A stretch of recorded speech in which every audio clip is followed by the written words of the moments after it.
love so steady. Even gold won't turn your tide. We flow together like an ocean, every low and every high. And I would have you anyway, dear, any way your heart could bear. Even if you had to leave me, I'd always be waiting here. Even when we are apart, I will keep you in my heart. And I wouldn't change a thing, even if I were the king.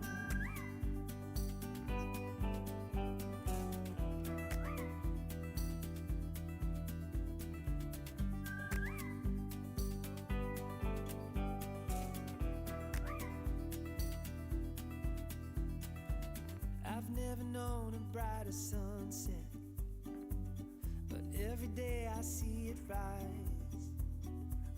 I've never thought it could be better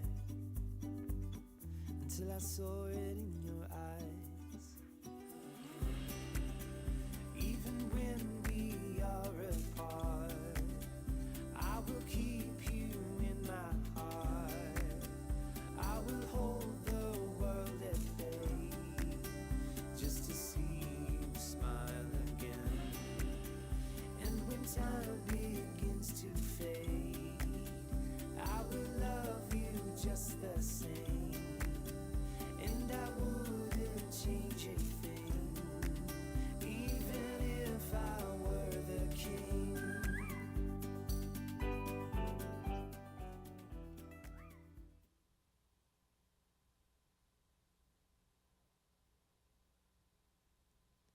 Am I good to go? Sorry, I didn't look up there and ask you, Zach. Awesome. Welcome to our Two Windows Project panel discussion. We're so excited to have you here and visiting with us online. We have gotten a little grant from part of federal COVID funding to have a conversation between science and faith on vaccines and COVID vaccines. And we have tried our best to bring together a panel, but you know what? We couldn't quite do it all in one night. So this is actually part one of a two-part panel discussion. The next part is happening 1 week from tonight with another amazing set of 4 panelists. So you'll get to hear from 8 experts over the course of these discussions. And we're very grateful for them to have joined us and for all of you watching online. One of the things that we have created for the kind of Q&A interaction we're hoping for is this info number. And if you text that with your questions throughout the night, we will try to pitch some of those to our guests as time allows. And if you see this, if you're watching right now online throughout the week, we'd invite you to continue to keep those coming in.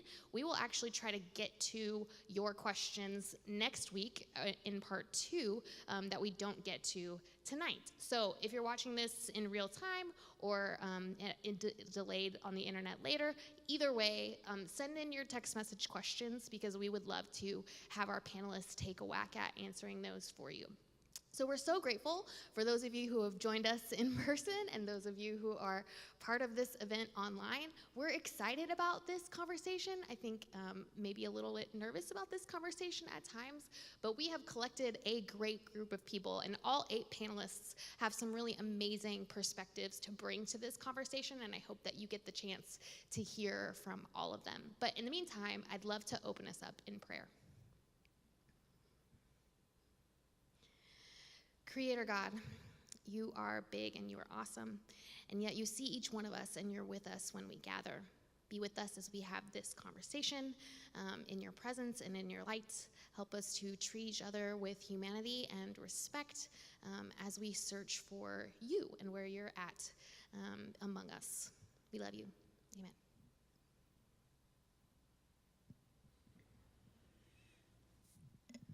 Good evening. My name is Aaron Bowlerjack. I'm one of the pastors here at Oklahoma City First Church of the Nazarene and part of the leadership team for the Two Windows Project, and I'll be your moderator for the evening. I am grateful to this group of panelists. many of whom I know well, and several of whom I have served with in various ways. And so rather than spending a lot of time hearing from me, I want to get right into introductions. And so starting nearest to me and then just moving down the tables, if you would, please give us your full name and the institution with which you are associated. That could be anything from where you work to your favorite baseball team. That was for you, Dr. Roden. And also, tell us about how you're connected to Oklahoma, moved here, born here, got lost, whatever that is. And then also, tell us a little bit about your area of expertise and experience when it comes to this conversation about vaccines and science and faith, particularly through an Oklahoma lens. Okay, I think I've got all that. Hi, I'm Dr. Cheryl Buckner. I teach at the University of Oklahoma College of Nursing. And you asked about baseball teams maybe or something like that. If you want, sure. But I'm going to go and say OSU and OU softball. Oh, go Pokes. Women's softball, both of them. So sure. I love both. So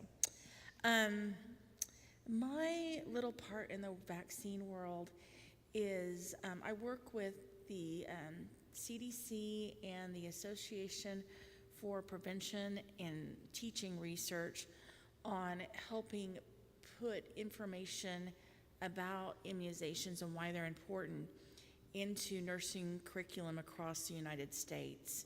So we have some big projects where we do that. And then I also, my little piece out of that is I'm the person that people usually come to talk to people about vaccine hesitancy. So I teach large groups of healthcare personnel, such as the IV Nurses Association, about what they should say to people that are hesitant about getting vaccines, since I also volunteer in giving vaccines and work with these people that could be hesitant, or there could be varying other degrees of that, maybe even anti-vax feelings. So that's the kind of part of the world I live in with vaccines. That's great, thank you. So Dr. Buckner is literally an expert in this particular conversation, and I'm looking forward to exploring that more. Pastor Scott, what about you? My name is Scott Spencer. I am an ordained pastor in the United Methodist Church. I serve as the lead pastor, as one of the pastors at Mosaic United Methodist Church here in Oklahoma City. I was born and raised in Oklahoma and have spent most of my life living here. I misread this. I thought, like, what is your area of expertise? And I just realized in this conversation. We can go other directions. That's fine. I think before 2 years ago, I didn't think much about pandemics or even vaccines. But certainly in the past 2 years, have done a lot of my own research for my own faith community. And I think what I would bring to the table is just a theological perspective and a pastoral perspective. That's great. I appreciate that. And you have led a faith community that hosted a vaccine site. And so I want to unpack that a little bit more, kind of why that was something that you and your congregation chose to do and what that experience was like. But we'll touch on that more as we go. Jamise. Yes, my name is Jamise Saranga, and my parents moved here after they got out of the military. We moved to Tulsa, and so that's how I got here. I guess I am a community leader. I'm an executive director of Our Neighborhood Empowered, which is a little nonprofit that we run out of the Cole Community Center in the back here. And I'm just a mom, I guess, with my expertise. I'm not an expert in this whatsoever. You say that, but this is a conversation that is unique to Oklahoma for the purposes of this discussion, and is particular to kind of Northwest Oklahoma City. And there are very few folks that I know who know this part of town better than you do, through your work in schools and now at One and in connection with DHS. You are a mom, which means you've got kids in the school system, and I'm sure we'll get to all of those things. But we are intentionally bringing together more than one kind of scientist and faith leaders and community leaders, because we believe that this conversation is a little bit like a Jewish approach to Scripture would say, that Scripture is like a multifaceted gem, and you turn it and you see something new, and you turn it and you see something new. it's our belief, learning from our Jewish siblings, that these conversations are nuanced and are important, and there's more than one perspective that brings light and that sheds light on the whole. And so that's what we're hoping to do. Dr. Roden, what about you? Hi, I'm Dr. Anthony Rodin. I'm an associate professor of political science at Southern Nazarene University. I have been in Oklahoma now for 6 years, moved down here to take the job at SNU, now raising my kids as Okies, which is always a little fascinating. And I'm also raising them as Seattle Mariners fans, which may or may not be child abuse at this point. But my expertise in this is just teaching in political science, just as, and I'm sure as Dr. Buckner will probably attest to, there's the science, and then you have to deal with the politics of actually getting the science out there. And that's probably the harder part of her job. And so as political scientists, that's something that I've been interested in, just in general, looking at politics and the way in which politics kind of lean into and kind of impact every single thing, and especially in our hyper-partisan atmosphere, that's certainly true here around vaccines. It was kind of, I don't know if ominous is the right word, but in the spring of 2020, as things were just getting underway, I was teaching a class on conspiracy theories. And I had no idea that would be such a big issue that I would then dive into in more detail, thanks to real-world events. But that's something that, and that's something we can kind of get into later as well about some of the challenges, is just the way in which truth and what that means and how conspiracy theories play a role into that and everything else. So a little bit about me. Oh man, I'm looking forward to unpacking that some more too. And I know that one of your areas of research is sort of the politics of climate change and information and disinformation, so I imagine there's some overlap there as well. Mm-hmm. Dr. Buckner, would like to start again with you. The second question has to do with challenges posed to your particular community, and you can define that community however you want. That could be, my community is the nursing profession, or my community is the people who live in my neighborhood. There are lots of different ways to think about this. Mm-hmm. I imagine Pastor Scott will talk about his faith community, for example. But talk to us about some of the biggest challenges posed to your community by the pandemic. What's a way that you and your colleagues or you and your family have experienced that might be particular to that community? So I consider my community my patients. So, patients that you would see. And with this pandemic, I think the biggest challenge has been getting people to believe that something you can't see could kill you. And really, that's what I've always told my students. They always think, it's car crashes and traumas and things like that kill you. But really, it's little bugs that get in our bodies. And so I think one of the problems with COVID is because they can't see it, it's difficult to believe that it exists. And I think that's part of the problem with getting people to follow, lots of these mandates is that, if they don't feel sick and they can't see something, then it's just not there. When in reality, it really could be there and creeps up on us. And so my fear with that too is now we've gone through this several years. And now we have monkeypox, which is not endemic here, but it's now showing up here. It's been endemic in, I want to say, about 7 countries, and now it's showing up in about 40 countries. And I hope COVID has not trained people to ignore mandates. I think the thing with monkeypox is it's not, you see it. It's a pox. It's a rash, a terrible rash, which scars people. And so I think maybe people might be more, I hope, will be more responsive. And unlike COVID, it's not as, at least what we know about it right now, it's not spreading quickly. It's not as virulent. You have to be in close contact with someone that has it, and it's evident that they have it because they have the rash, which usually starts on their face.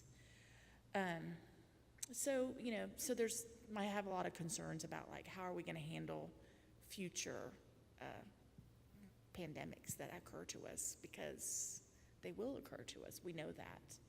So, That's a really interesting perspective I hadn't considered, the idea of visibility as a key factor in acceptance or denial. But it makes a lot of sense. And as you mentioned, a lot of those invisible or less visible killers, by the time we recognize the warning signs, it can often be very far along in the developmental stages.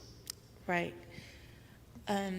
That's why I'm so glad when Ebola broke out in Africa that they immediately put in lots of mandates within Africa, and it controlled it very quickly, because the spread of that would have been very devastating to America.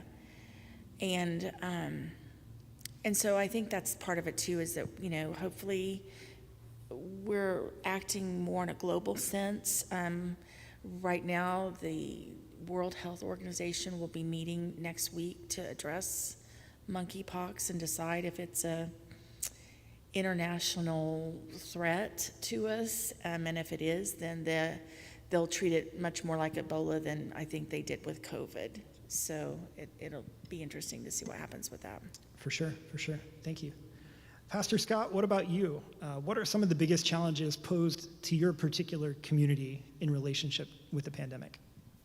Well, I would say, first of all, that my community would be my local church where I spend the bulk of my time.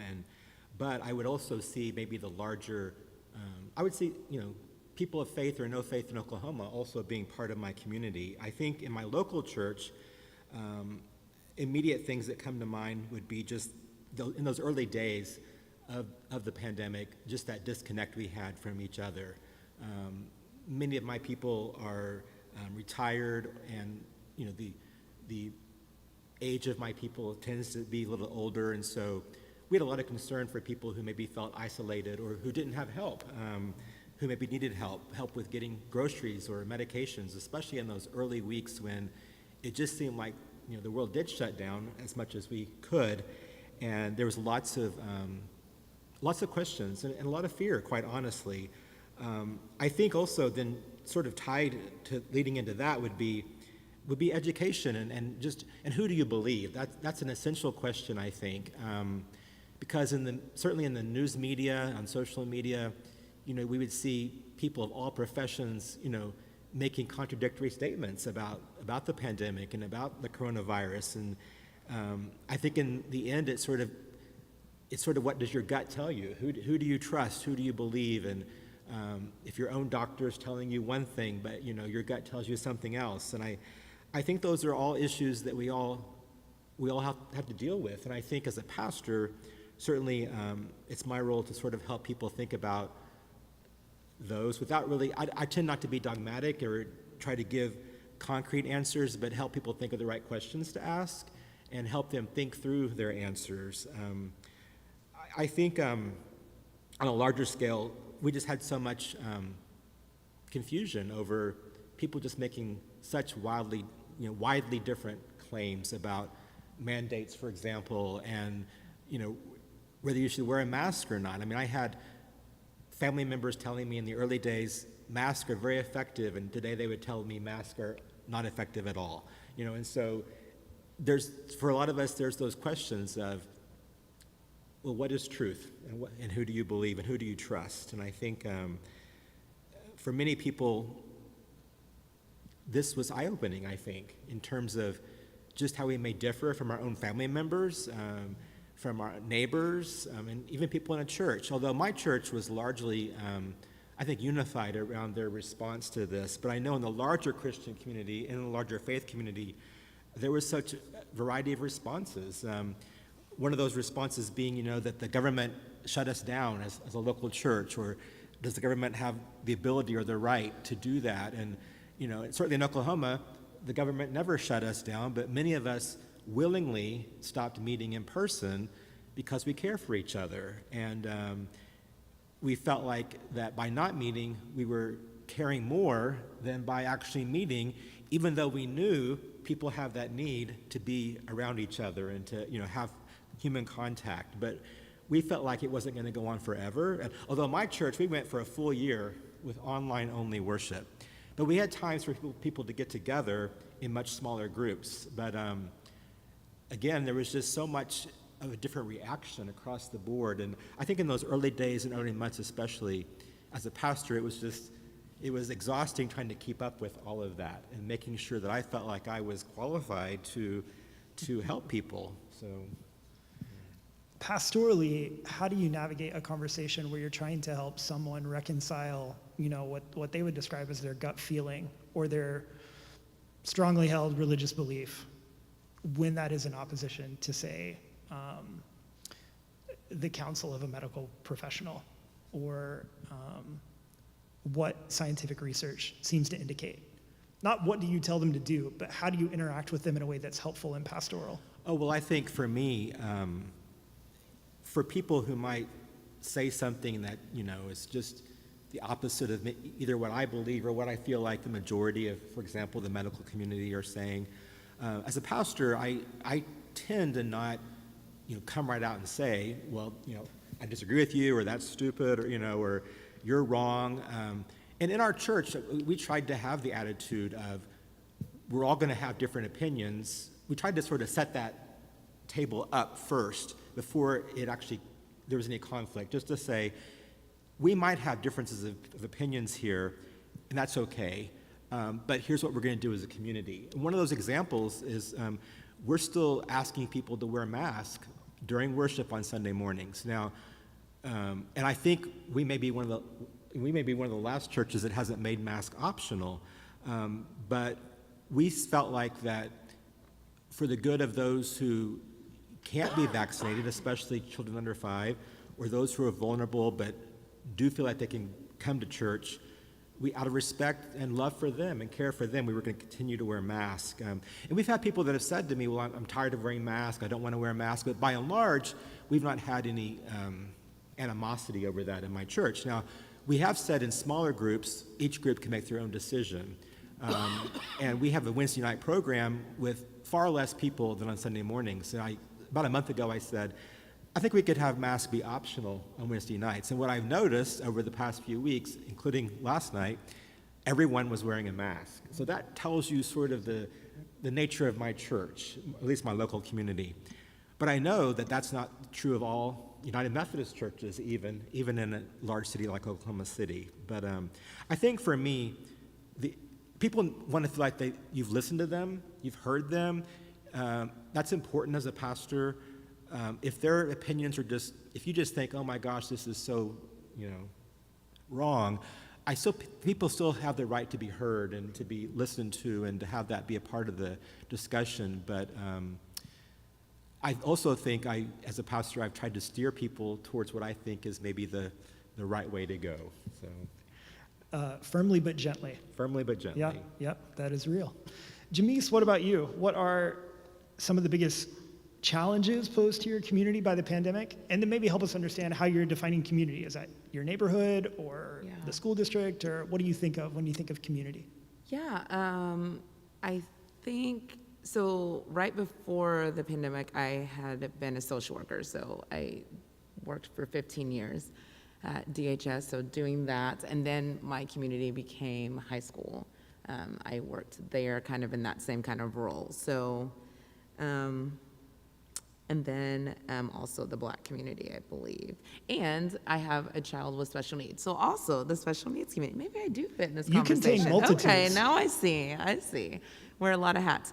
But I think the first problem was it was very confusing. I was going to say the same thing. There was some TikTok or something that I watched that explained the way I felt.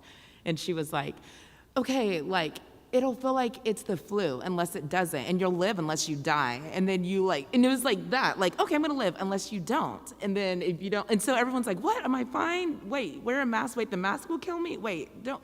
So it was like so confusing, like we didn't know which way to be. We're like, oh, we're good, I've had the flu before. Wait, no, wait, unless you die, okay. So we were all like, just what do we do in that situation? And again, there was nothing at that time. There was no vaccines, and we're like, okay, great, we'll stay home. And I worked in the school system at the time, and they're just like, it was spring break, that we left. And then they're like, okay, we'll just like let you know if you come back or not. So I'm like, great, I don't have to come back. Well, then I realized like people are hourly workers and like that's not good. They need to work. And they're like, how am I gonna get paid? And we're like, oh, that's the situation. And like DHS was freaking out because what do we do? Because now everyone's coming in trying to get benefits because they no longer have work. And so that makes a whole nother stressful situation. And then high school students are just a whole nother breed. They need connection and each other, and working in the schools, we just had a lot of kids that were suicidal beforehand and had a lot of depression, and we were really concerned about what do we do because this was their safe place. So it was just a lot of stress in that area of like, some of us were fine to be at home and others weren't, and we didn't really know how to fix it. And yeah, so I think the confusion of what everyone was saying, I didn't even really watch the news at the time, so people were like talking about COVID. I'm like, what is that? What are you talking about? Why are we shut down? I didn't even know what was happening. It like snuck up on me that fast, I think. And then we were just like, okay, stay home, don't go to the store. Like, I don't know. So I think confusion was the biggest, and then like the job loss, just people that didn't know what they wanted, what they were going to do because they work hour by hour and nobody knew what was going to happen. And we were hoping like, oh, it's just going to be a week or 2 weeks. And then we're like, oh my gosh, we're never going to go back to work. So that was, I think, the scariest part. Yeah, I think that's helpful. It's sort of layers of confusion on confusion. We have scientific confusion, especially at the beginning, and we have vocational confusion throughout the pandemic, and we have confusion about how does that impact benefits, how does it impact insurance, how does it impact childcare, how does it impact, and those things kind of snowball. That's helpful. Thank you. Dr. Roden, tell us a little bit about how you're defining community, but then what are the problems posed to that community, particularly by the pandemic? Yeah, absolutely. So for me, I think my first community is SNU, both my fellow colleagues and faculty kind of within the academia, but then also the students that come to the institution. So, being on the front lines and having made that transition from spring break that never ended to then going on to Zoom and everything, that was challenging as we all try to figure out, what the heck is Zoom, to suddenly like, okay, now it's suddenly a lifeblood application that we all need to use, and I need to be an expert at it, and how do I hold my conspiracy theories class? That was a great classroom discussion and everything, and we kind of like laughed off a little bit like, oh, look, there's a virus in Wuhan in January of 2020. This is crazy timing. And it's like, well, we actually have to go now to virtual because of this pandemic. So how do you like maintain that classroom connection and everything? And going off of what Jamise was saying, those same high school students who hopefully some did graduate high school and then come to SNU, this is being recorded, some of my students might watch this, but the last few years we have seen students that definitely, you can see the impact of these students who lost their senior years of going through Zoom.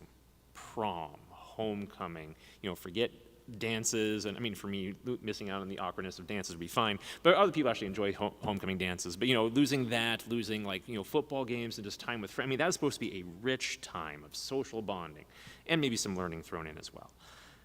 And yet these, for the last 2 years, these students, like, their experiences have been completely kind of stunted through no fault of their own. But yet then they come to SNU or any other institution, and they don't have, I think there's some lingering anger, and I totally understand that resentment as well.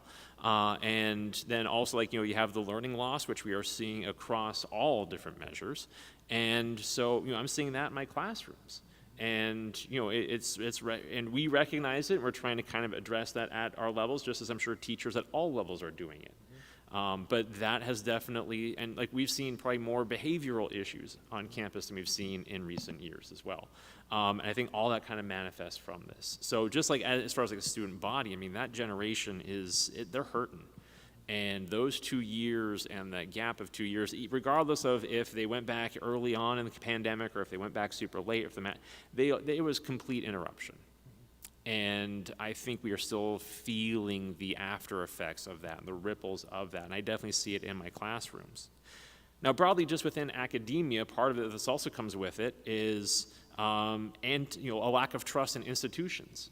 I don't trust the CDC because, well, Tony Fauci said in March of 2020 I don't need to wear a mask, and now in April I do need to wear a mask. He clearly doesn't know what he's talking about. The WHO, they said this, well, now they're saying that. Well, they clearly don't know what they're talking about. And then that creates a slippery slope where it's no longer we're not trusting the CDC or the WHO. Maybe I just don't trust the government in general, especially depending on what you think of the 2020 election, right? I mean, that's a lack of trust in institutions. And that is incredibly dangerous. And higher education is absolutely an institution. And so we see a lack of trust in, you take a look at how college professors are viewed across, different demographics.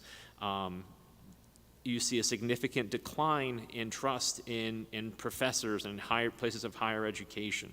Anti-intellectualism is a huge thing. And we're seeing that also kind of coupled with, the loss of institutions. And so when you got people who, are experts, you have a panel of experts here, Aaron, but that word expert is also very politically loaded. A lot of people are like, oh, great, here come a lot of eggheads who are going to here to tell me whatever George Soros wants me to, or what, sorry, my conspiracy theory hat's going on again. But you can It's okay, see. it's a fun hat.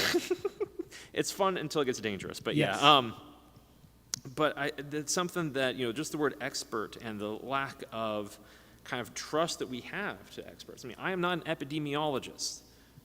And regardless of how many peer-reviewed epidemiology papers I've read in the last 2 years, I'm still not an epidemiologist. All I know is that the mitochondria is the powerhouse of the cell. I think that's the only part of biology that stuck with me. I used to have a T-shirt that said that. Yeah, again, that's the only thing I remember.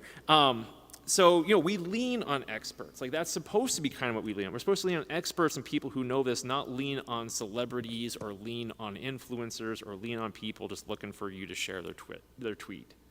And I think that as we became isolated, we try to reach out and try to get information. We reached out to like 2 different channels, and then that just bifurcated or accelerated the bifurcation of our society. So it accelerated a lot of negative trends. It created a whole bunch of new negative trends.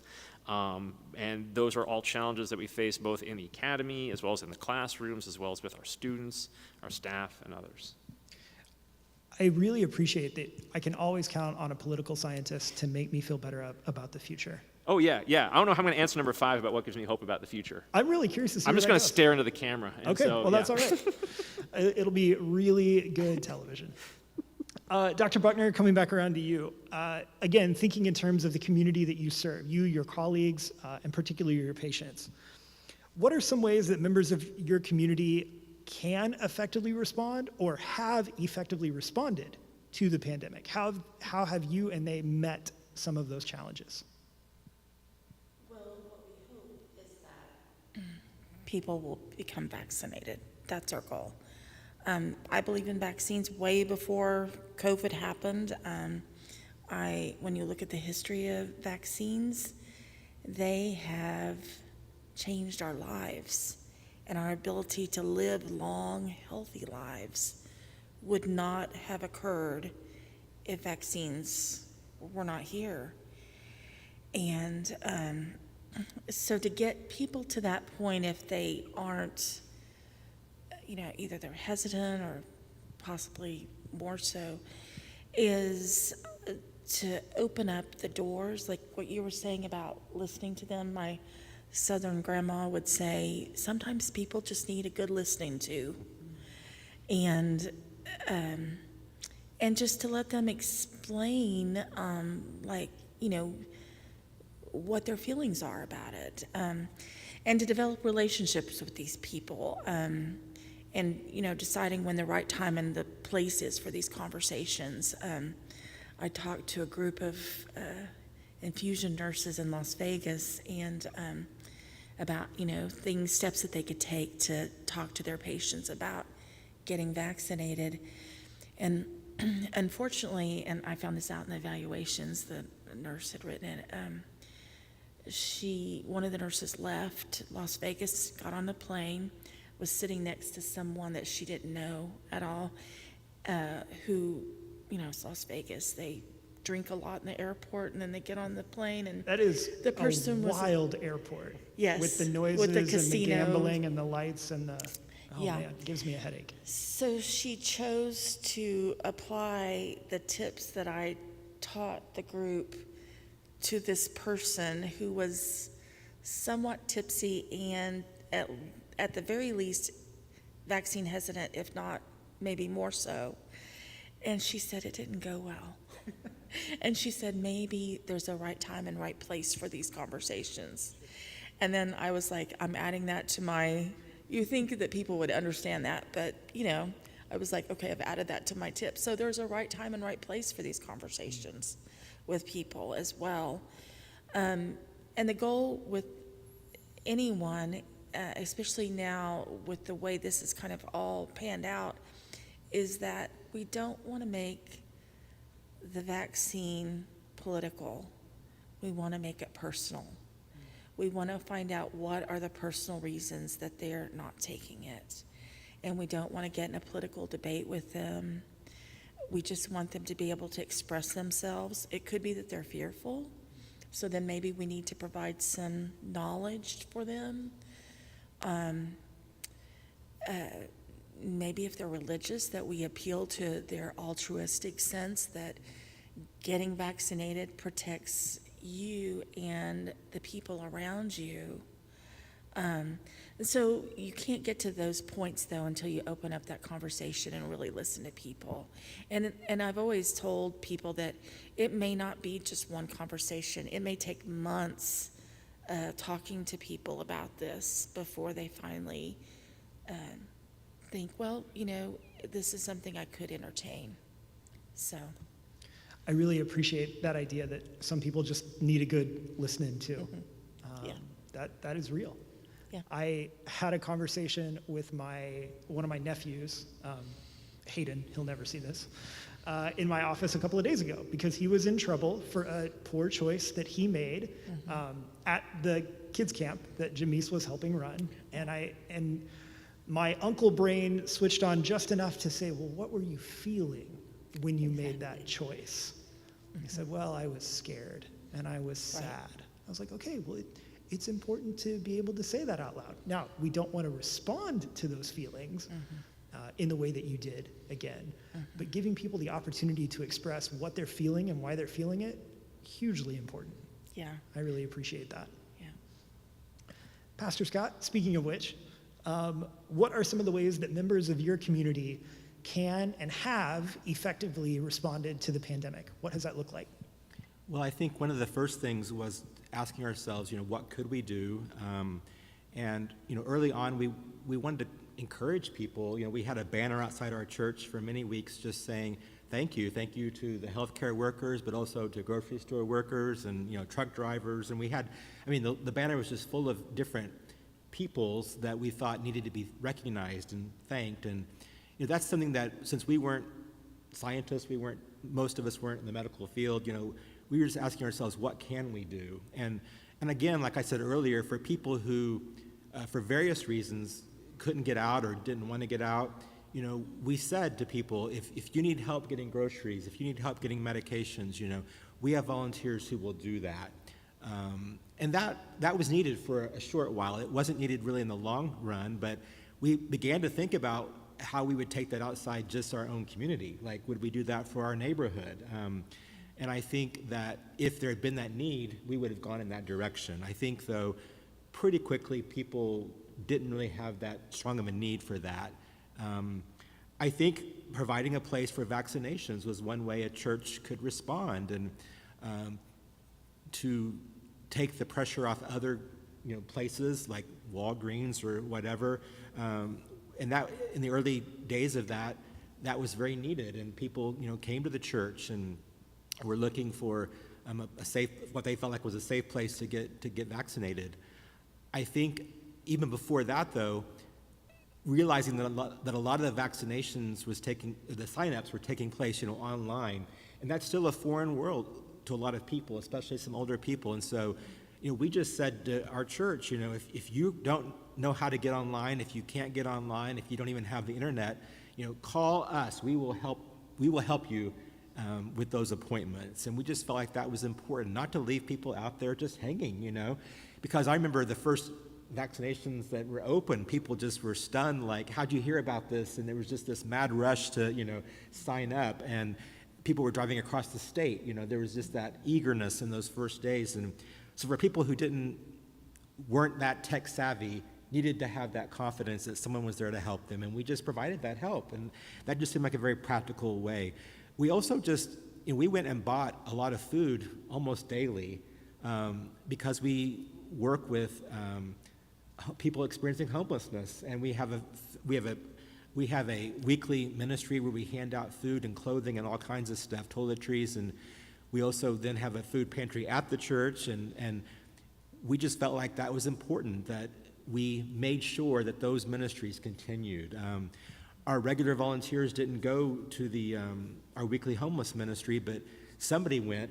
For about 8 weeks, we handed out just the basic necessities, in plastic bags. We didn't take our food truck, we didn't have all the clothing, but we made sure that the basic necessities of food were there. And I think some of the people just needed also human contact and needed to be able to talk about things. And a lot of them had a lot of questions about conspiracy theories, and a lot of them believed it was all just a bunch of, that it was just fake, basically. But again, we just tried to listen to people and assure them they could still eat, even if they didn't believe that it was even an issue. I think education, a church should be a place that doesn't just, talk about the Bible and talk about Jesus, but I think the church should be a place that is willing to talk about all of life. And that means, talking about science. It means talking about the medical field. It means talking about, a pandemic. It's not a matter of just saying, well, I'm not a doctor, I'm not a scientist, I don't know, but being willing to bring in resources and being able to talk about it and being able to share resources. And the church should be an important place to do that. And I fear that too many, in our culture today, we're so polarized over issues and churches want to grow and not make people mad, so they might ignore controversial issues. But my philosophy is, if you kind of work at it in the right way, you should be able to talk about any issue. And a church should be a safe place to do that. And so we tried to make the church also a safe place to talk about our feelings about the pandemic and what we were experiencing, because for almost all of us, it was so brand new. It was like every day was, it was just new, and none of us quite knew what to do or what to think or what to expect, because it was just so new. And I think that, so the question was asking ourselves, what can we do when we're not experts in the medical field or the science field? And I really appreciate that the through line, I think, of some of your efforts is accessibility, that we're going to make food available to people who need food. We're going to make vaccination available to people who need it in this neighborhood. Or we're going to make vaccines available to folks who might just barely trust that in a house of worship, but who might not be willing to go and sit in a Walgreens or at the county health department or something like that. I really appreciate that idea of accessibility and meeting people where they are. I think that's really important. Yeah, and if I could just add to that, one other thing would be that even though we weren't in our building on Sunday mornings, and our building was really shut down for several weeks, but the building itself opened back up slowly, but worship didn't happen for a year. In terms of in-person, we tried to really stress the ways that we were being active in the world and being in community, even though it wasn't what we were used to. So like going to Zoom, that was a way to say we're still in the community, even though it wasn't the same thing as being in person. And we tried to emphasize all the ways we were still being the church, even though the building itself, that we had voluntarily shut it down, that the church had not shut down. The church was still, because we've always said the church is not the building. And we sing that, a song, a children's song about that. Yet when this happened, all of a sudden, it seemed like people focused on the building. And, they have shut our building down. The government shut our building down. Well, if that's our understanding of what the church is, that's a very shallow, weak understanding of what the church really is. Right. Yeah, I agree. I appreciate that. Jamise, what about you? What are ways in which your community can and has responded effectively to the pandemic? I think I will speak on the school part of it, as I was a school-based social worker for many years. First thing I thought about was like, what's going to happen with the kids? And where I worked in elementary, there were just a lot of Section 8 housing, a lot of poverty, and I was thinking, what are we going to do? Like, because then they told us, well, you have to teach. Well, okay, we don't know how to do that. But My kids go to Putnam, or in the Putnam City District, and they were very fast in responding. Like, they were already one-to-one technology, so they just like would call up per grade and say, drive by, we're gonna give you a packet full of stuff, your kids' iPads. They figured out very quickly, like, oh, we have a lot of apartment complexes that people may not have Wi-Fi, so they made this like cool like mobile unit bus that would go and park at different apartment complex areas that they could log on. So they already connected all of the iPads to this unit. And so they would sit there, or the bus would sit there, and everyone could log on, and then they would leave, and then whatever. So that was just brilliant. And then they started telling us, come pick up lunches, come pick up dinners, come get your snacks. And, you know, it was just so great because my kids love school, and they miss school, and they wanted to see their teachers, and the teachers were out there waving and handing out stuff to them and remembering them, you know, and they were just, especially elementary, they were just so creative. They would make videos of themselves teaching, because at that time, Putnam City is like, we're not doing Zoom, legal stuff. We don't know what kids are gonna say and do and all of that, so. I've found that to be true of kids in general. I mean, yes. So they just made different videos. Their music teacher did this. She set up her house like her classroom with all the stuff. So like when Ezra saw it, he was like, oh, that was in her room. That's her piano. We sit here, and she would sing all their songs, and they could just like hit play, and they would do like their regular day. Though they were at home, it was brilliant because I had to work from home, and they were supposed to be doing school, and I don't know how to teach my kids anything. So like, it was the most stressful time, but I felt like the school just showed up quickly. And then as vaccines became available, Putnam City hosted vaccine sites all the time. Like, it was so easy, you almost were like, well, why am I not getting it? I have to pick my kids up, and it's right there. So, and they let the parents do it too. So like, we could all go through there, and they would be like, okay, here's your first one. They'd send you reminders about your booster. And then they set up a testing site. So if your kids, because that was the next thing, kids, like parents were like, I'm not going to take my kids to a doctor because that's like a $45 copay to find out if they have COVID, or if I don't have insurance, it's $90 to pay for the test. So Putnam City was like, okay, here are 3 schools that will all have clinics there. Go there, the testing is free. So several times I was like, okay, maybe one of my kids doesn't feel good, and they would test them. They automatically send the results to the school. They gave them to us.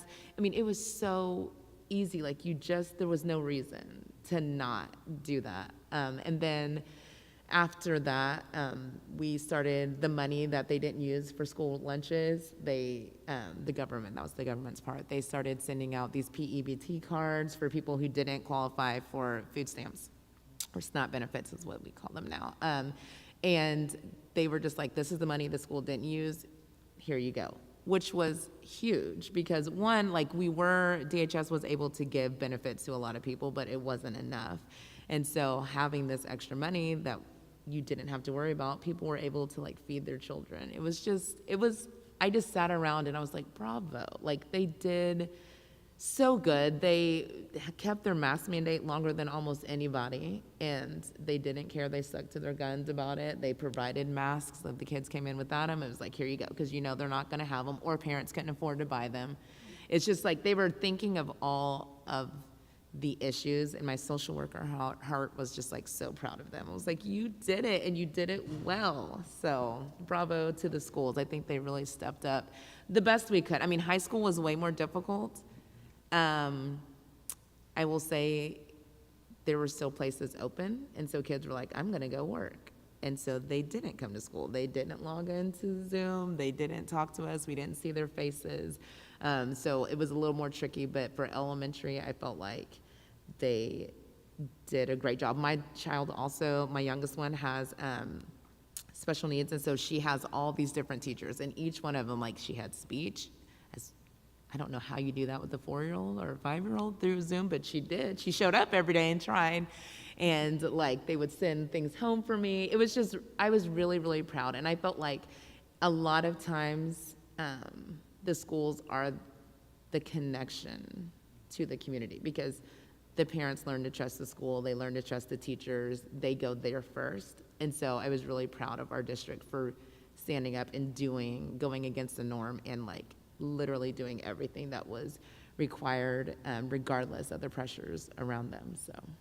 That's really beautiful, and I appreciate the way, in your example, a public institution proved itself to be worthy of Yes. trust and proved that it could be trusted in normal conditions to do a particular set of things. And in these really difficult and complicated, very atypical conditions, figured out, okay, well, what's the best way to translate that or to approximate that? How can we care for folks who no longer have this particular kind of need, but now it manifests in these kinds of ways? Right. But how can we still be a trustworthy institution in the midst of that difficulty? And they trust the school. And that was the big thing, is because we realized, like, they don't want to go through those COVID lines. Like, it looks scary. Like, you have all these cars and someone's going to come up to you in the hazmat suit and, like, swab your nose. They'd rather go to their principal's office with someone there that they know. And so, like, bravo for them to figure out, like, the way to get the vaccines out there is for them to see the people who love on their kids and actually care about them. Like, they were like, oh, you know, my principal would not tell me to do this or recommend this if she didn't, like,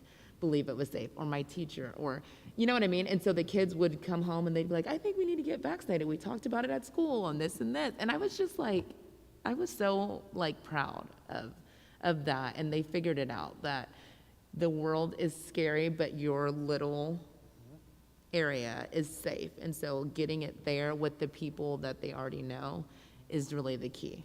And this is a conversation about Oklahoma in general and Northwest Oklahoma City in particular. But for folks who are unfamiliar, or most of us are watching online this evening, the Putnam City School District is not the largest in the city or the state, certainly not the most well-funded in the city or the state, does not have constituents who are of the highest socioeconomic rank in the state, but still did a really high-quality job with the resources they had available. They really did. And it made me as a parent trust to send my kids back to school, right? Because then it's like, oh, do we do virtual or not? And then, like, my oldest was in middle school at the time, and he was like, oh, yeah, there's only this many people at a table, and they mark off, like, they would close off, you have to be 6 feet apart. So, like, he would sit here and the next person would be there, and that's how they did it, like, in middle school. I was like, how do you separate that many kids? But they added lunches, and they had people waiting outside, so, like, you had recess, and then you would transition,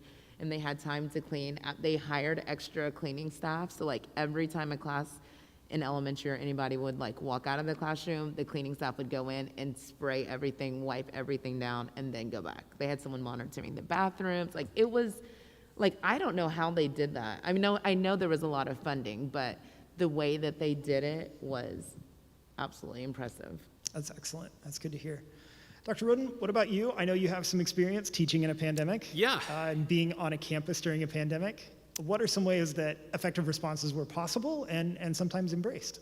Yeah, well, so when you have faculty who very much enjoy being in class, like getting feedback and everything else, and then suddenly you are staring at a webcam dot on your laptop with a bunch of black screens because no one else wants to have their camera on.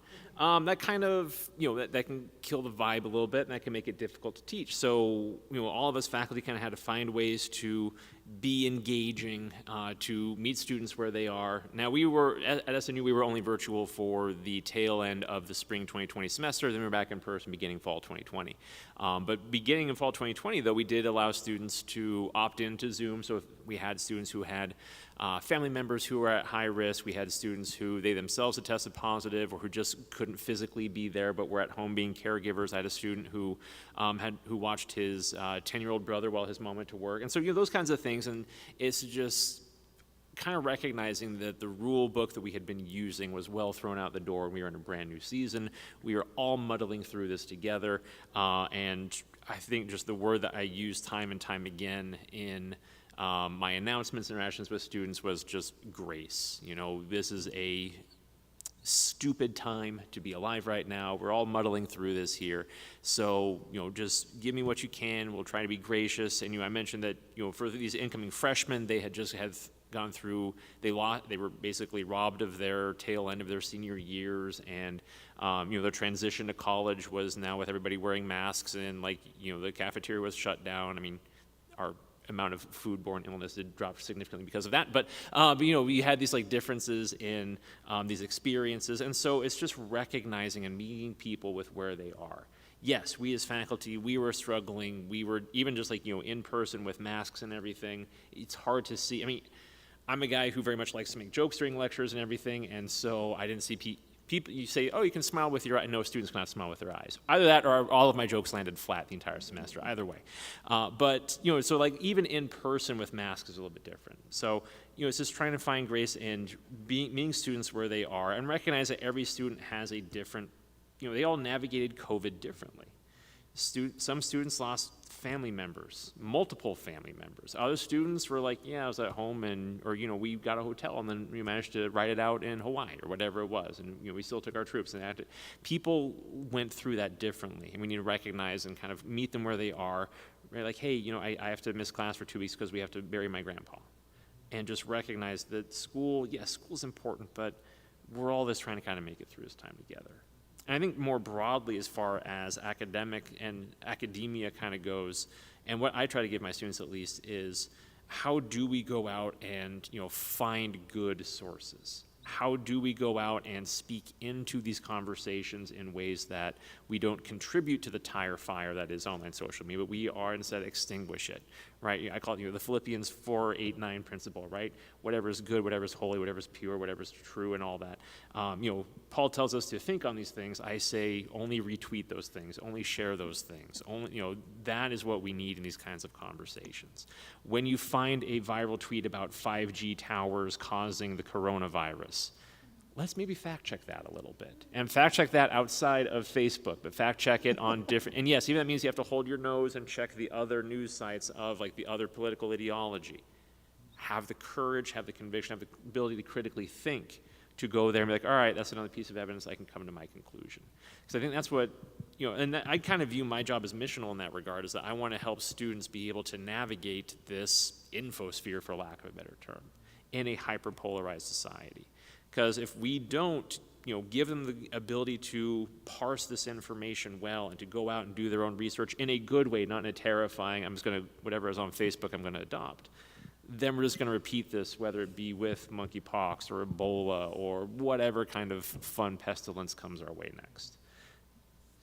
As a political scientist and as a professor, can you speak a little bit more about the nuts and bolts of effective scholarly research? Now, it's not going to look like a paper I want to grade that's written in Chicago style and has footnotes and that's okay. Right. But for the average person who's trying to evaluate what they're reading and the veracity of the source from which they are reading it, what are some things that folks can look for, just real life, simple ways?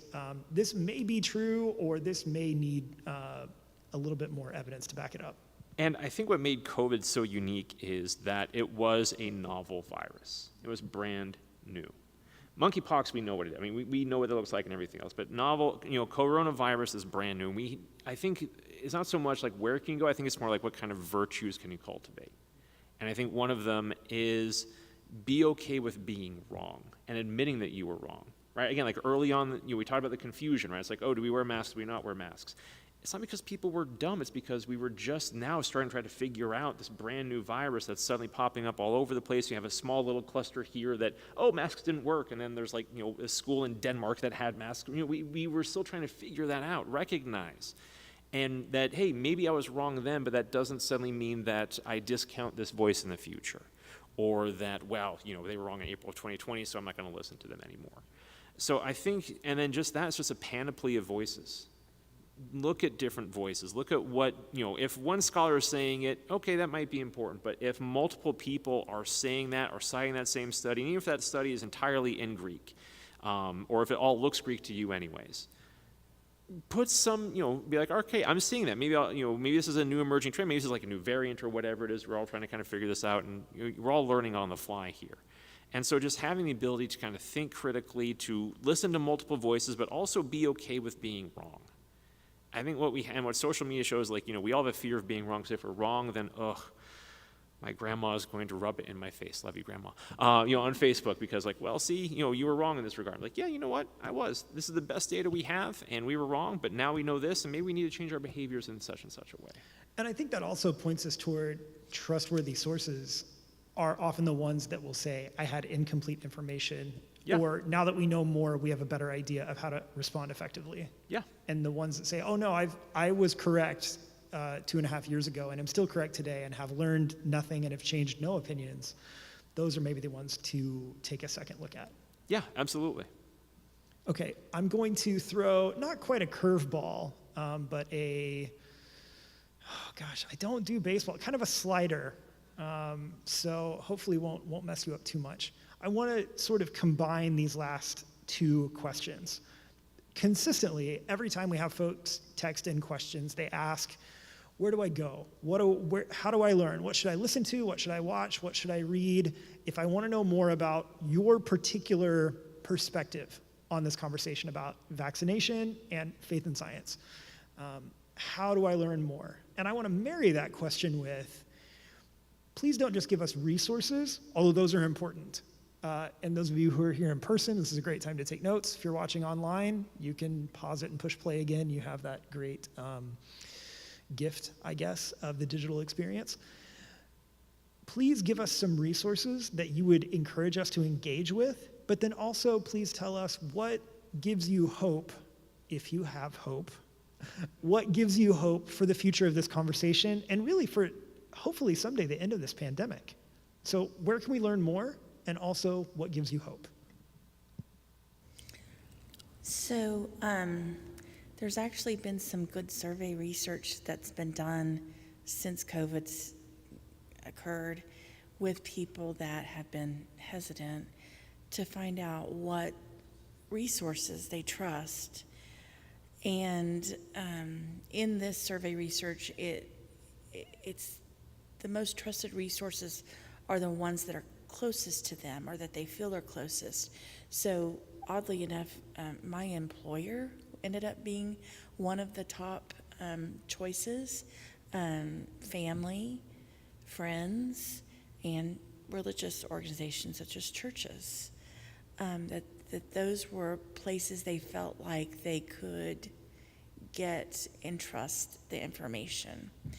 So one of the things I talk to healthcare providers about is kind of sussing out with people how they feel about things, and if they're clearly anti-government, you would not want to refer them to the CDC, even though that's my medical Bible, I would call it.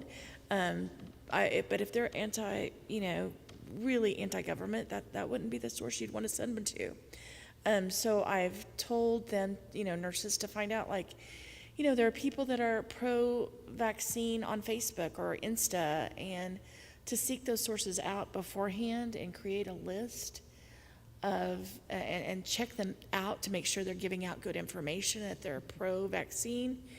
And to, maybe that's another resource that you could give people if they don't, want to go to the CDC and look at what they have to say.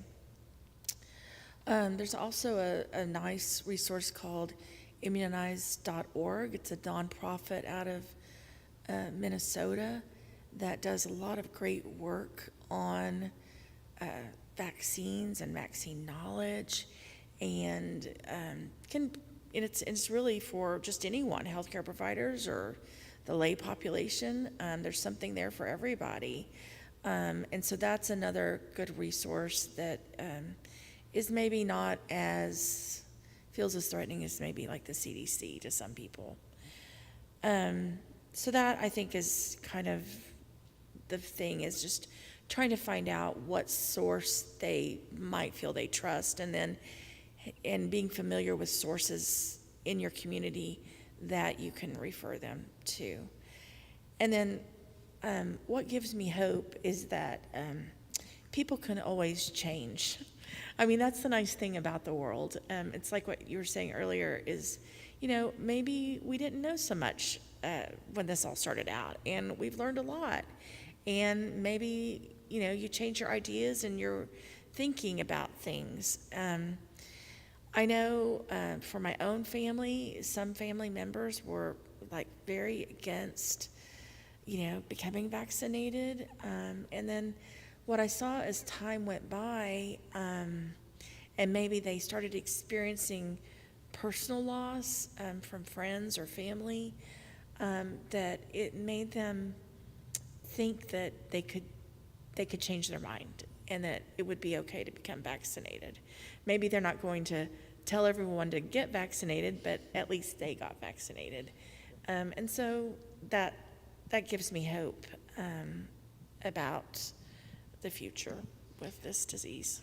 I really appreciate the way that you've highlighted the importance of community in playing a role in the health and well-being of others. And I think it's instructive, and both encouraging and discouraging, but certainly instructive and hopefully more encouraging, that folks who are connected with a loving, trustworthy community are the folks who are most likely to receive good input and to receive healthy messaging about all kinds of things, including vaccination, from those communities. Folks who are connected to OU Health Sciences, folks who are connected to a religious institution that is not anti-intellectual, folks who are connected to friends and family who are open-minded and who want to learn more about the world and who are curious about the world. Those are the kinds of communities that we hope to foster, but also the kinds of communities that are demonstrably important in helping folks navigate the pandemic. That's really important. Thank you very much. Yeah. Pastor Scott, what are some resources that you would point people toward as we try to navigate the pandemic? And also what gives you hope that this will end at some point? And maybe what gives you hope for the conversation between now and then? Well, three resources I would lift up. One would be more for leaders in a faith community. There was a group, I don't know if this group existed before the pandemic, but it was called the Ecumenical Protocols for Worship, Fellowship, and Sacramental Practices. And 3 or 4 times, maybe even more than that, during the past 2 years, they've issued documents, Care-Filled Worship and Sacramental Life in a Lingering Pandemic, where they talked about things for pastors and other clergy leaders, other faith leaders to think about in terms of just the gathering for worship, but also specifically for things like baptism or communion, praying for people for, pastors are used to going into hospitals and praying for people, and touching people. And I think a lot of this was good to think about even outside of a pandemic in terms of what are some best practices and how we are together as a community, especially around a lot of people and people we may not know that well, or people who are sick, those kinds of things. But 2 other books that I think anybody would probably benefit from. One is a book by the Anglican bishop N.T. Wright. And he wrote a book called God in the Pandemic, a Christian reflection on the coronavirus and its aftermath. And I think that for anyone that just wants some good, solid thinking around a pandemic and God's role in the world and how God interacts in the world, I think that would be a really good resource to look at, because there's a lot of people making a lot of faith, or there's a lot of all kinds of pastors and faith leaders making all kinds of statements. And I think if you're looking for something kind of solid, N.T. Wright, you can't go wrong with N.T. Wright. But another book by someone a lot of people haven't heard of this guy, but Bruce Epperly is a retired pastor. I think he may be United Church of Christ, although I'm not entirely for sure. But he's written numerous books, and he's really a process theologian as well. But he wrote a book, Faith in a Time of Pandemic. And I think that these are books that are written really from a positive perspective in terms of that God's not out to get us, that God doesn't, just like with the AIDS crisis in the 80s, people wanted to blame God or blame our sinfulness for this, that God's punishing us. And I think if you're looking for some resources that are just solid and really avoid that kind of thinking, these would be 2 really good resources. And N.T. Wright actually said, I wanted to get this in, that the pandemic should make us humble and also relentlessly practical. And I thought that was a good insight, that we ought to be humble because as much as we know, as much as we think we know, as smart as we think we are, that we don't know everything there is to know. And I think the pandemic has really revealed that to us. Like, even people who don't understand how science works, I think we've learned some in the past 2 years how science works, so I think that we should be humbled by this, that we're ultimately not in control either. I mean, people are going to die, and there are things we can do to prolong our lives, but every day there's things that are out of our control. We can drink and drive and be in a car wreck and die, but we could also be hit by somebody when we were being perfectly safe and doing everything right, and we can still be hit by somebody and die, and that's out of our control. And I think this has really caused us to think about our faith, and I think my faith is what gives me hope. I think despite everything that seems to be falling down around us, I just, at the end of the day, believe in a good God who created a world that God called good, and that God is active in the world, although we can debate the extent of how is God active and how involved is God, but I think that there is a God who created us, who created a good world, and that's what gives me hope. And I see that when I see people caring for each other and loving each other, and not just being out for themselves. I think we saw people rally for the healthcare workers. I remember early on one night, I heard cars honking, and I thought, what is going on? And I live really close to Integris. And I got in my car and drove over there, and everybody was in the parking lot honking their horns to let the healthcare workers know, we see you, we appreciate you. And to me, that was just,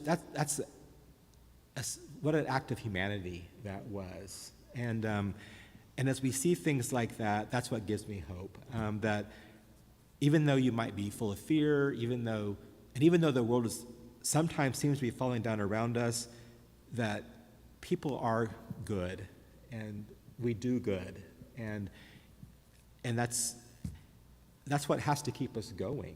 And I think we didn't talk much about politics tonight, but I think politics, in terms of politics in the United States, that certainly played a role in all of this, because we did have an election, and what a time to be alive, right? I mean, with the 2016 and then the 2020 election, and just all of the talk about whether the election was valid or not, and whether the results were valid or not. We are living in some ways unprecedented times for most of us in our lifetimes, and I think that it's easy to see that, like, what in the world is going on? And on top of all that, that would have been enough, and then we had a pandemic.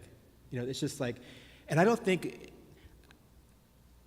for many of us, it might feel like it's almost over in some ways. I don't know about you, but for some of us, it just kind of feels that way. But it's not, because people still have these. The headlines this week said, a child under 5 died here in Oklahoma, and then it gave from COVID, and then it gave how many children are in the ICU right now. And I think a lot of us have kind of forgotten that. Even though it was just in January that the ICU rooms were full, and our church shut down for 5 weeks just in January, but that seems like that was a million years ago now to me, if that makes any sense. And I think that just sitting here tonight, there have been so many things I thought, I forgot about that. I forgot about that. I forgot about the funeral where only 4 people came because they didn't invite anybody else, or the family that didn't have a funeral yet, and it's been a year and a half, and they're not going to have one, right? Or the graveside I went to where early on, where it was a family I didn't know, and they all wanted to shake my hand. And so I shook their hand, and I kept telling myself, don't touch your face, don't touch your face. But I didn't want to not shake their hands, because they were just offering it, And this was early on, So things I've just forgotten about. And I think that it's important not to forget that we still have doctors and nurses who are daily dealing with this. We still have people who have not been vaccinated. And we still have people with health problems as a result of having had COVID. And for those of us who didn't have that, then it's a little bit easy to forget that now. But we can't forget that. We can't forget that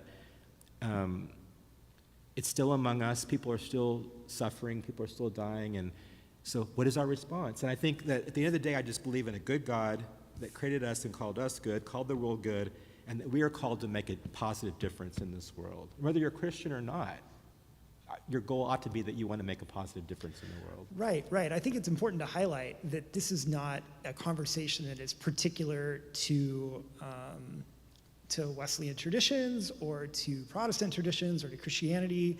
This is an interfaith conversation, an ecumenical conversation.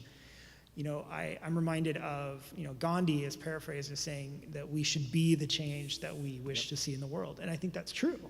And Pope Francis, says, you pray for the poor person who is hungry, and then you feed the poor person who is hungry. And this is how prayer works. And I agree with you and with those sentiments that the way that we see God at work in the world is often through the way that we choose to let God work through us in the world, in the way that we care for our neighbor, and particularly for the vulnerable.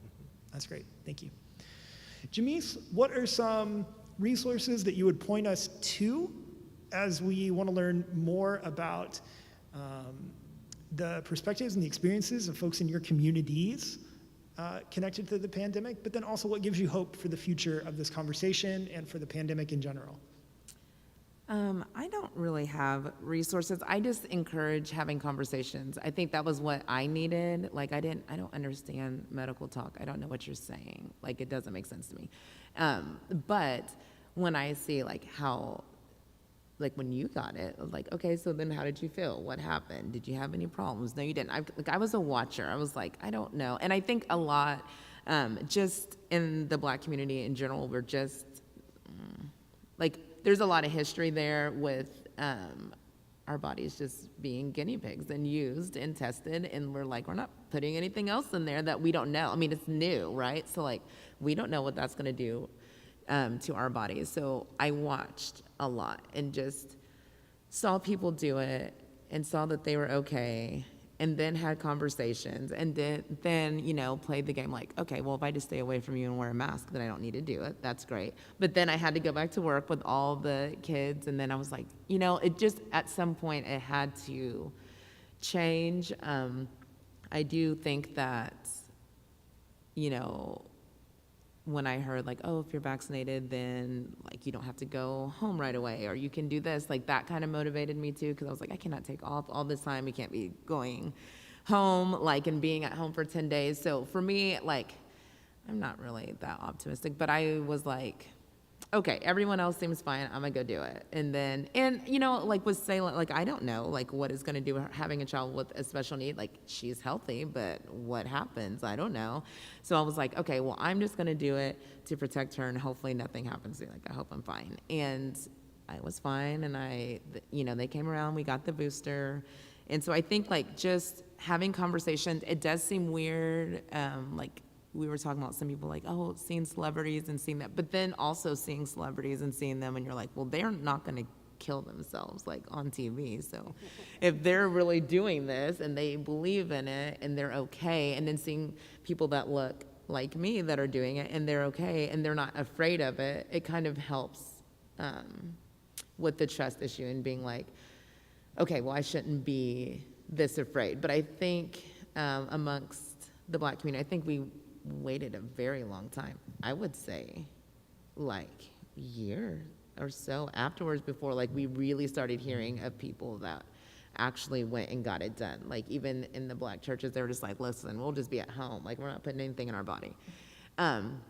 But then, you think, I just thought about it a lot, and then I was like, I'm a military kid. I have like every vaccination. Like I couldn't even come back to this country when I was in Germany without all of them. So I'm like, okay, what's one more? I already got everything else. So it's not like, like I've never had one before. So I think I would just encourage this kind of conversations, talking one-on-one to people that have had it, because for me, as a social worker too, in general, like that's what I do, is I have conversations and we chat and we walk through things together. That's my job. Like that's what I do. And so I think for me that was important. And hopeful, I just like that we have a plan and we know how to live in it. Like that was because immediately when a disaster happens or something, like you put your social work hats, like when I, did child welfare, it was like, okay, this is the situation. I got to fix it. I got to figure out all the pieces, and so that was stressful because nobody knew how to fix it. and how to make it better, but then now we do. And so I'm kind of like,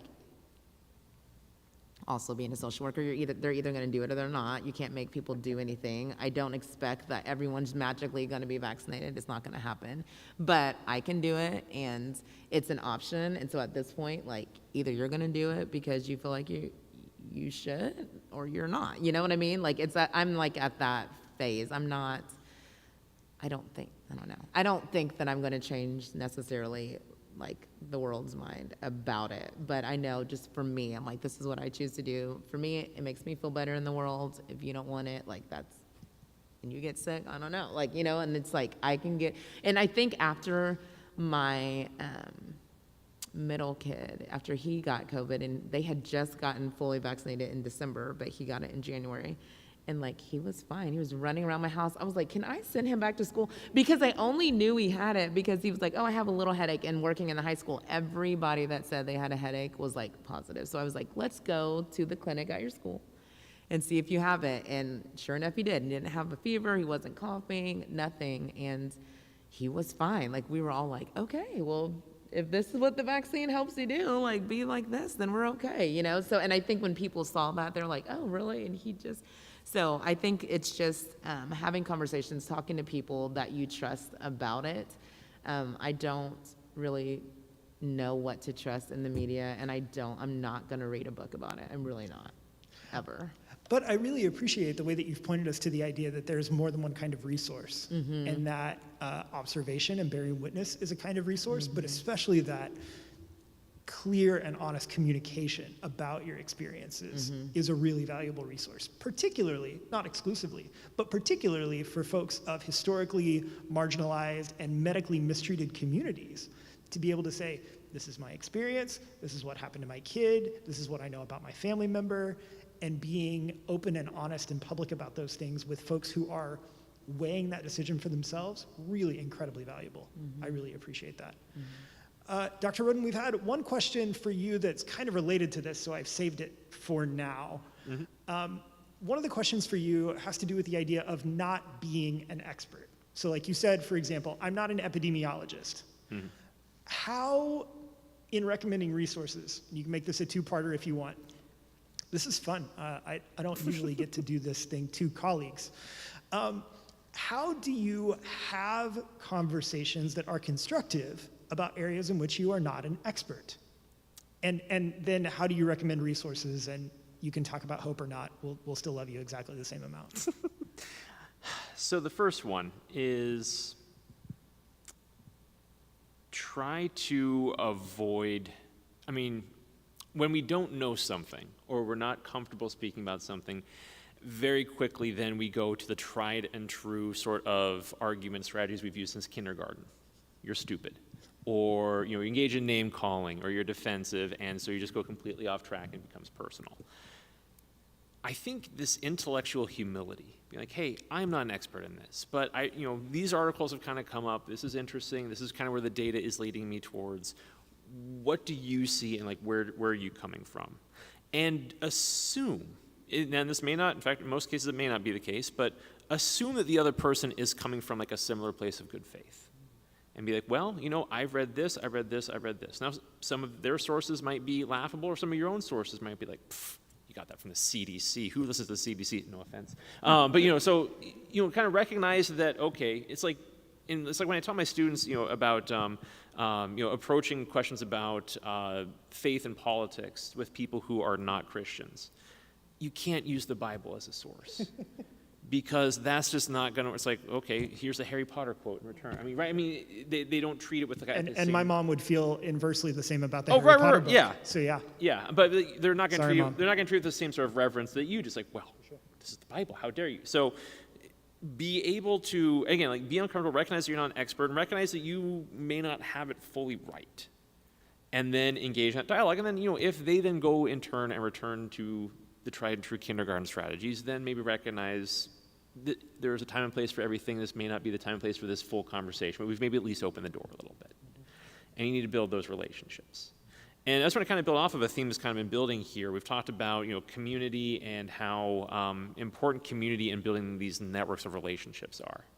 In the political science literature, we do see that when there are disasters that strike, it is the communities that are the most resilient are the ones who get the most help, are the ones who last the longest, because they have the sinews of connection with people. One of my advisors when I was a grad student at Purdue, he took his family over to Japan for 3 years and interviewed people who survived the 2011 tsunami. And he wanted to study which villages recovered and came back and rebuilt, and which ones are still absolute ghost towns today.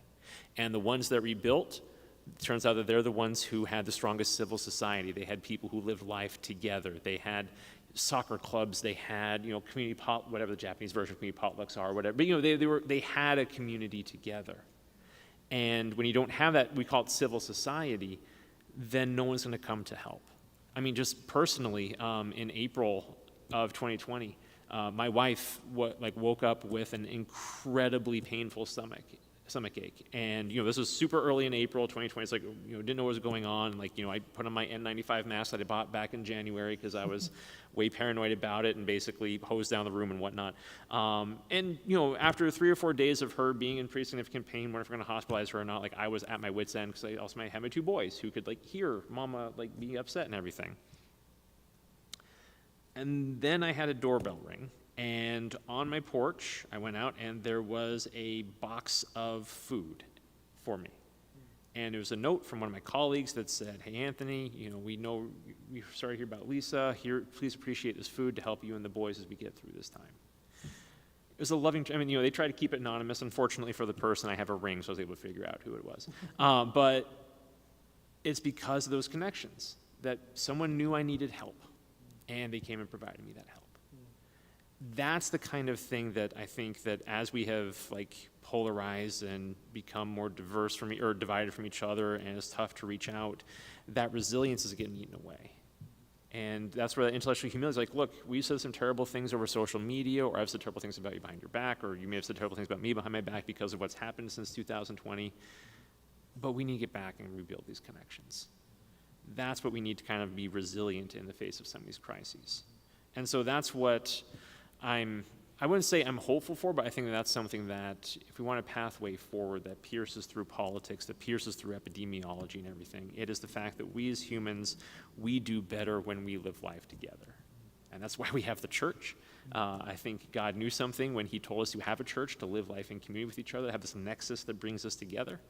And I think that's something that if we want to see what the end of a pandemic looks like, it's hand in hand, or maybe washing our hands afterwards, whatever. It's living life together and rebuilding those connections so that when the next storm inevitably comes, be it climactic, be it epidemiological, be it conflict, whatever it is, we've got people who have our backs and that we have their backs in return. Ladies and gentlemen, that is part 1 of our discussion of vaccines and science and faith. Thank you very much. We are grateful for you and for your expertise and your input. Pastor Britt, why don't you take us home? Thank you so much to our panelists, and that last word from Dr. Roden, that was really beautiful. We are the church, and we exist to be a community with and for one another. If you're watching this and it is before June 23rd, we would still welcome your questions. You can write them in the comments on our YouTube channel. You can send them to us on Facebook. You can continue to text the number. We'll be monitoring that for the next week. And we would love to hear from you. What are your questions in this conversation between science and faith on vaccines? And we'll see you with another round of exciting panelists in a week. Thanks so much for coming.